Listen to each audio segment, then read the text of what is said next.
man arrested in connection with an alleged racist attack in the Free State has been released on 20,000 rand bail. He appeared in the Bloemfontein Magistrates Court today after two others also made their first appearance. The three white men were filmed attacking two black teenagers at the Masselsport Resort on Christmas Day. The 48-year-old is accused of attempted murder. He'll return to court in late January. Made an application to be released on bail, and the state did not oppose bail because there were no reasons for the state to oppose bail.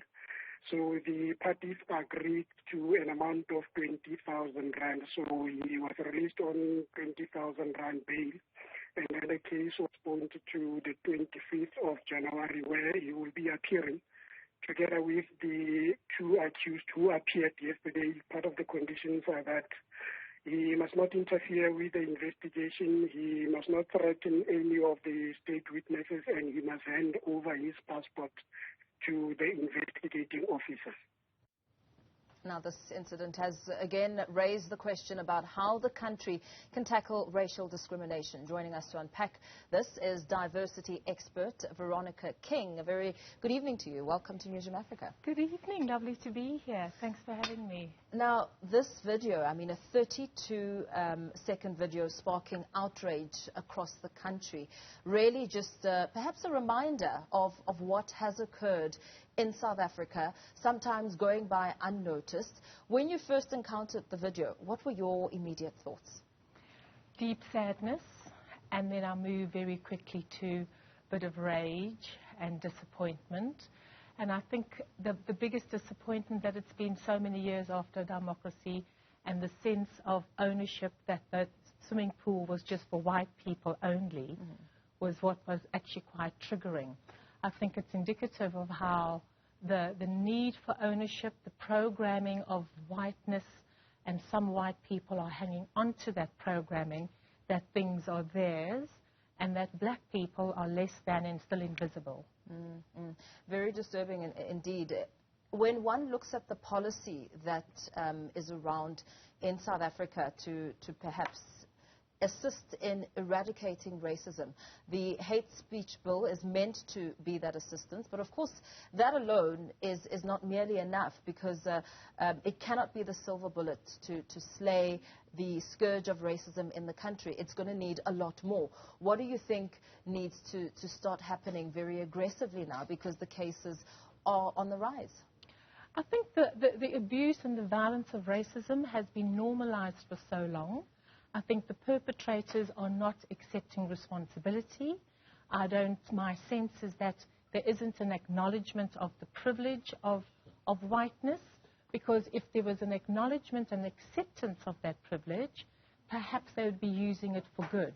And I think it's been so normalized for so long that there's a sense of ownership over us. I think there's a intergenerational sense of ownership that white people have, as some white people have, that they would always be superior. The internalized superiority really makes them believe that black and brown people and indigenous people are inferior.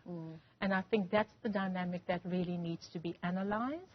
And it's about they need to accept that and do the internal transformation of recognizing their beliefs and their values, how they are not serving the democracy we're wanting to create. With the introspection that you're suggesting here, as I spoke to the legal expert, the lawyer representing the Nagedi family, he said something very interesting. He said that the two young men were in a bit of a shock, because it's not normal for them. They're from multiracial schools, and they've never ever had to encounter something like this. I mean, that in itself speaks now to a generational shock, because it wasn't normal to be confronted like that and be told to not be part of an activity which is seemingly normal.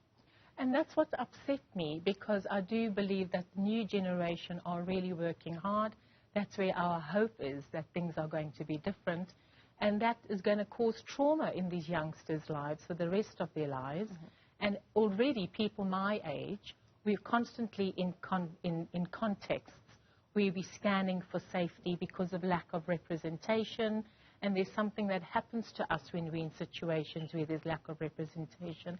And that's my rage that I'd had momentarily seeing the video, that these young black men who have got their futures in front of them are now going to be scarred and traumatized, potentially for the rest of their lives. Yeah. What about the racial nature of poverty and power dynamics in South Africa? How does that now also become part of the bigger conversation when it comes to questions around tackling and curbing such incidents? And that's a difficult one, because we know that the chasm between the haves and the have-nots is possibly the biggest in South Africa, the biggest in the world.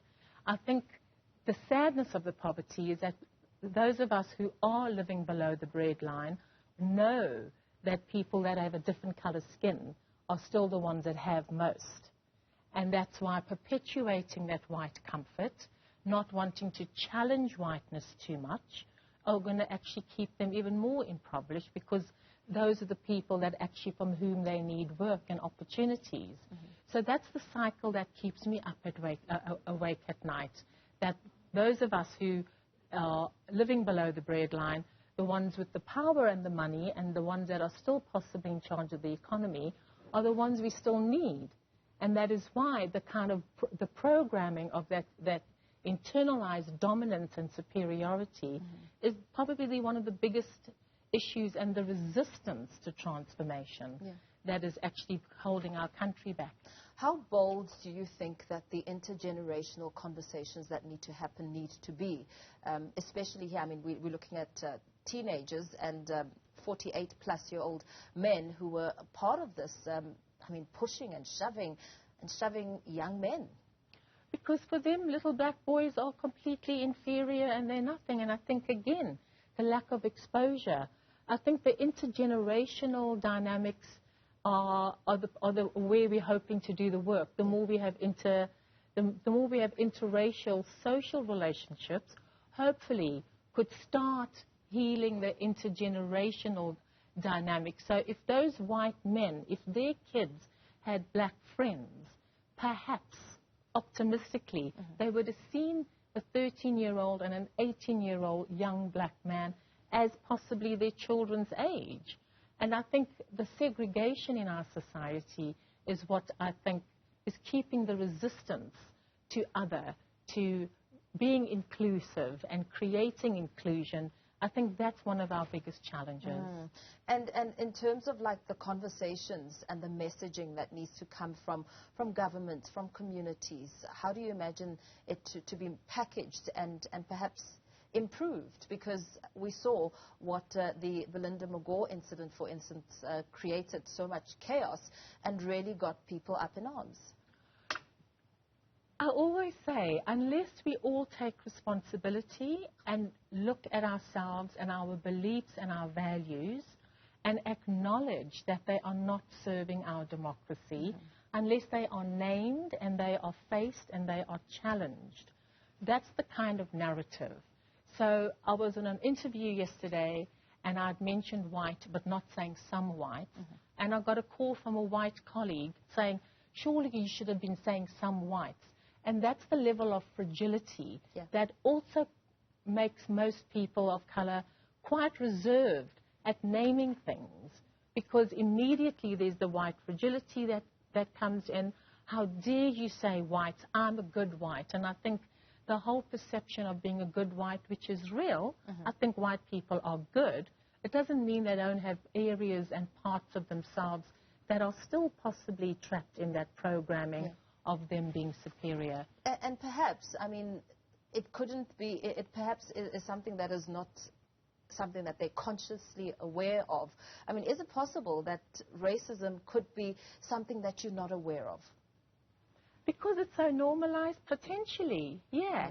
I think like somebody in power, when we speak about rank and power, those who have rank and power are not really aware of it. It's those who don't have the rank and power who are aware of those in power. So perhaps somebody, it could be the unconscious bias about which people speak.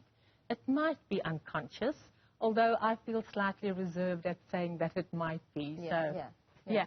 And again, speaking about the impact the trauma of the impact on this 13 and 18-year-old young black men. I'm not going to tell you what my age is, but I've been around for a very long time. Yeah. I still walk into certain contexts scanning for safety. Can I say this? Because if I say this, I might be excluded from there. And that, again, it's the constant awareness that there are a few people in this country who have most of the power. And what did you make of the police's action in dealing with this and ensuring that those men do appear in court? I mean, they have since been released on bail, but that in itself should be an indication of how serious this is. I'm delighted that they acted so swiftly and that there have been, I think the one gentleman has been released on about 20,000 rand bail. Yes. Consequences need to be a lot more timely. And I think the consequence that the police got involved is exactly what we need, because there are incidents of this nature on a daily basis without exaggeration. But because it's so normalized, and again, when it's often happened, the perpetrators are protected.